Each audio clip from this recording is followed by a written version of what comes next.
His profession was a Welsh plumber. But he's one of the few that's been documented having to pray and raise the dead. But what was his story?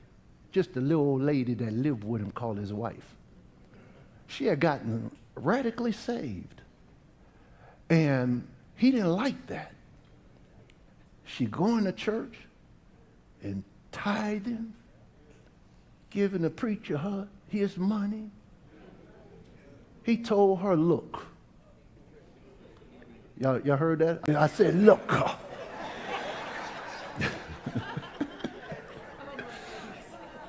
He said, if you go out tonight to that church, I'm locking the door. You ain't coming in here. She said, Smitty, you my husband,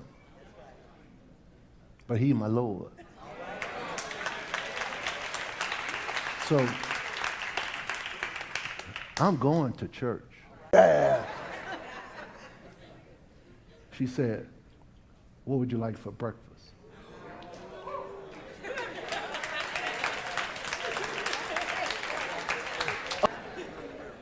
Mm-mm. She met not church. She met the authority. She met the husband over her husband, but never under lordship. You don't just confess you confess with your mouth Jesus is Lord, but your behavior, whether your confession was just a profession. Confession is supposed to have corresponding action.